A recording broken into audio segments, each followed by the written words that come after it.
자, 1번은 맞춤법 문제, 일종의 어문 규정 문제인데요.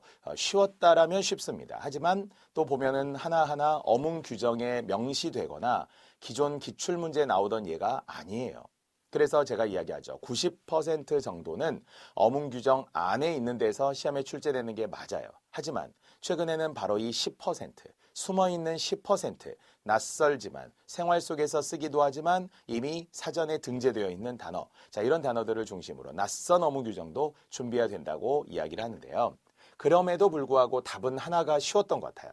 왜냐하면 조금 헷갈리는 거, 예를 들어 4번 같은 거 헷갈릴 수 있었지만, 그러나 정답 3번을 보게 되면 발음상 우리는 앵간하면 뭐 이렇게 발음을 하기도 하는 것 같아요. 하지만 사실은 앵간하면이 아니고요. 앵간하면 이렇게 되었어야 된다는 거죠. 자, 그래서 고쳐본다면 앵간하다 이렇게 된 거죠. 그래서 보통 우리가 기본형으로 이야기하면 앵간하다라는 게 낯설지만 사전에 등재되어 있는 대중으로 보았을 때 표준에 가깝다라고 하는 거죠. 앵간하면 그 정도면 돼. 대중으로 보았을 때 그 정도쯤이면 그냥 가까워, 표준에 가까워 이렇게 하는 단어입니다. 원래 우리가 니은인데 이응으로 잘못 발음하는 경우들을 우리가 양순음화라고 이야기합니다. 그러니까 우리가 연구개음화라고 이야기하는데요. 이응으로 가는 거. 이응 자체가 연구개음이잖아요. 여린 입천장 소리. 그래서 잘못된 발음이 되는 거라서 표준어 니은으로 가야 합니다. 하지만 나머지는 모두 맞는 거고요. 까짓것 이렇게 했을 때 이것은 일종의 이제 감탄사가 되는 품사가 되고요. 까짓의 것이 붙은 방식인데요. 이것을 발음상 까짓것 이렇게 한다고 해서 쌍기역으로 표기하면 안 되겠죠. 까짓것 이렇게 적는 거고요. 자, 2번도 같지 않다. 원래 이것은 같지 않다라는 기본형 단어였겠죠. 그래서 이어절의 같지 않다가 준말로 줄어들면서 같자는 이렇게 된 거죠. 뭐 예를 들어 적지 않은을 줄이면 적자는 이렇게 되잖아요. 우리 국어에서 한글 맞춤법 39항, 40항 쪽에 나와 있었던 이 준말의 사례들, 또 동방신기라고 우리 강조했었던 이야기들, 깨끗지, 넉넉지, 생각, 건대 이런 거 기억하시죠? 바로 그 앞에 있던 분들이 이 준말인데 지안, 시안 이런 건 없었고요. 단모음화된 같자는, 하차는, 괜찮은 이런 거 기억하시죠? 적잖은까지. 그래서 같지 않다라는 형용사의 활용을 한 거죠. 그래서 2번도 맞고요. 자, 4번이 학생들이 하늘이 끄물끄물하다. 바로 의의 표기였는데 조금 고민한 분들이 있더라고요. 맞습니다. 하늘이 막지 않고 흐린 상태, 흐려지는 것, 이것을 바로 끄물끄물하다, 끄물끄물하는 이라고 하는 활용하는 동사가 되는 건데요. 이때 우리는 의를 잘못 발음하면 우로 발음할 가능성이 높은 바로 원순모음화라는 게 있었잖아요. 현대국어에서는 원순모음화된 발음은 거의 틀리다고 했어요. 의와 우가 경합하면 의가 맞는 걸로 일반적으로 기억하라고 했었죠. 예를 들어 치르다, 담그다, 잠그다. 지난 2017 국가직에서도 역시 활용되었던 기본형과 활용의 문제 있었잖아요. 그런데 이것을 큰일을 치루어, 김치를 담궈 또는 문을 잠궈 이러면 무조건 틀리는 거라고 했죠. 왜? 의가 맞고 우는 틀리는 거니까. 따라서 의탈락, 3대 의탈락이라고 제가 묶어서 강조하는 큰일을 치러, 김치를 담가, 문을 잠가 이렇게 활용해야 된다고 했죠. 마찬가지로 끄물끄물인지 꾸물꾸물인지 헷갈리면 의가 맞다 이렇게 외우시면 일반적으로 맞다고 했습니다.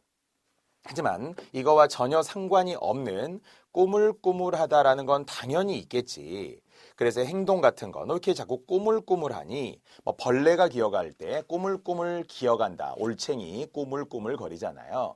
자, 그런 건 꾸물꾸물이에요. 그러니까 얘와는 전혀 상관없는 전혀 다른 단어가 있을 뿐이니까요. 하늘이 꾸물꾸물할 리는 없잖아요. 막지 않고 흐려지는 것, 이것을 꾸물꾸물하다라고 합니다.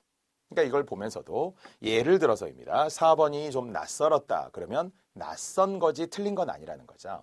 시험의 기술은 뭐라고요?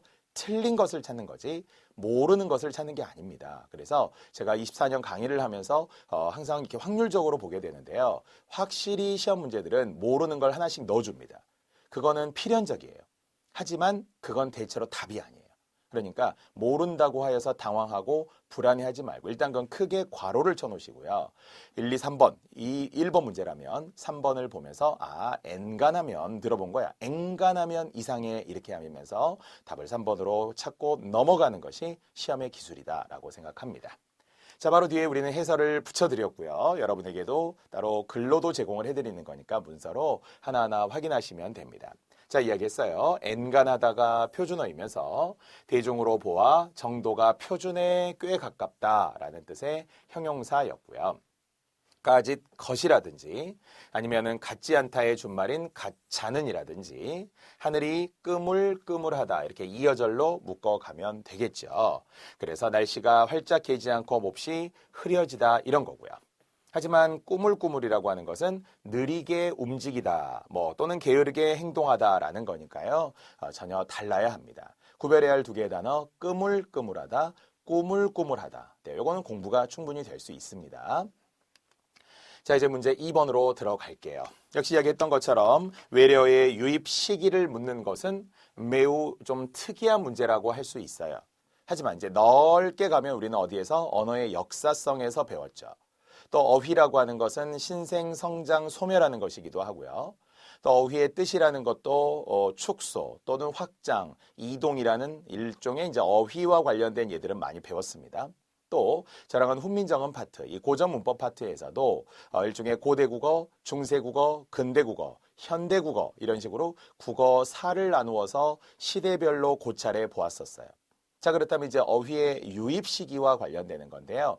이것도 네 가지로 나누어 설명할 수 있겠죠. 즉 흔히 우리가 고대 국어라고 하는 것은 7에서 10세기 이렇게 이야기했잖아요. 그래서 아주 먼 옛날 고구려 신라 백제를 모두 통합하고 또 고려 이전까지를 고대 국어라고 이야기하는데 자, 그러면 여기에 비춰보면 그냥 아주 먼 옛날이라고 추정이 될 만한 것 바로 중국의 영향을 받는 건 우리 역사에서 어쩔 수 없는 그리고 또 오래전부터 있었기 때문에 아주 먼 옛날 붓이라든지 붓필이죠. 또는 먹묵이죠. 우리 일반적으로 이야기하는 붓, 먹, 벼루종이라는 문방사후 말이에요. 결국 이런 것들이 첫 번째 고대 국어, 즉 그러니까 옛날 중국에서부터 유래되었다. 이렇게 보시는 게 맞겠고요. 자, 두 번째. 그래도 우리가 시험을 통해서 이 보람의 이야기는 되게 많이 했었잖아요. 그러니까 아질게 말, 저는 이게 무슨 단어인지 모르겠어요. 몰라도 돼요. 보람에만 가지고 기준을 삼아도 되겠습니다. 물론 한자로는 추응, 매응이라는 지금 한자이지만 보람의 말이에요. 기존 기출문제에서도 이미 많이 보였던 어디에서 들어왔다고 했죠? 몽고로에서 유래되었다 이렇게 했었잖아요. 말 타고 다니면서 또 사냥하면서 또 싸우면서 바로 칭기즈칸의 후예들이라고 생각해도 되잖아요. 그래서 그 원나라입니다. 원나라. 13세기, 14세기 몽고로에서 유래된 대표적인 단어의 1순위가 임금이 먹는 밥 수라였고요. 2순위를 보라라고 많이 했었잖아요.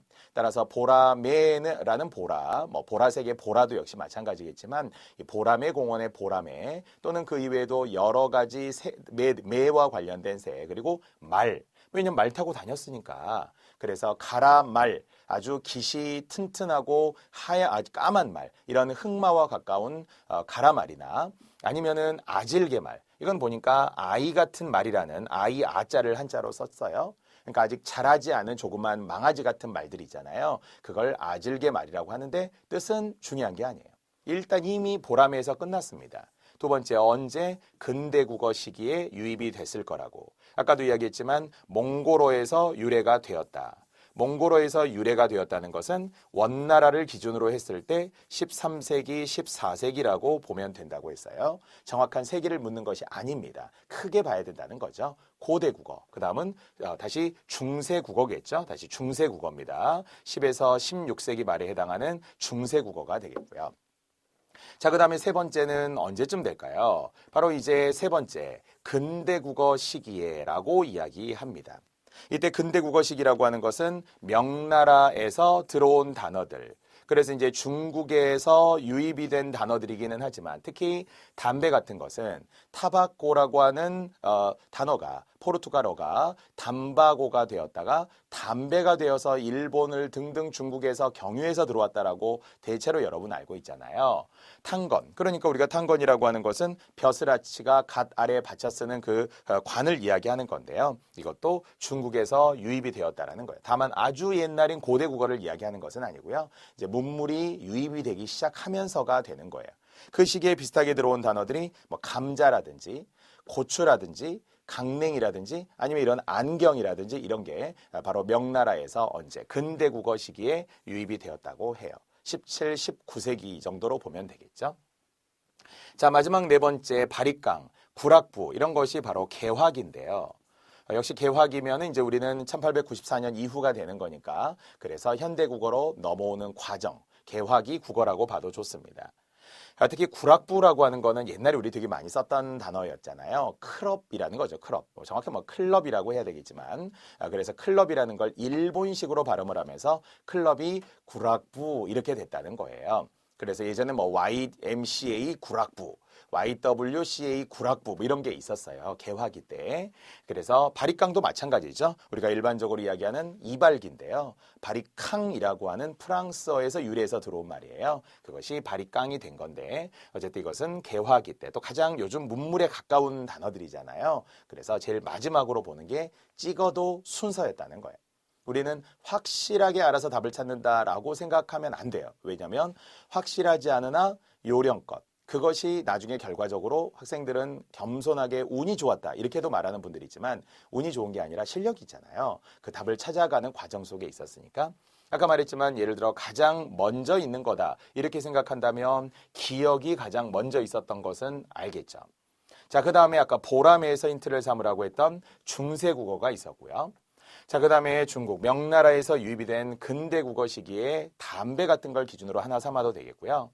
자, 구락부, 뭐 영어식 발음들이니까 아무래도 그래서 개화기일 거라고 추정이 될 만한데요. 답은 2번이 되었던 것이죠. 자, 이래서 일단 기준으로 보면 외래어에 유입된 시기라고 하는 되게 좀 구체적인 문제였었고요. 고대 문법과 관련된 영역이었습니다.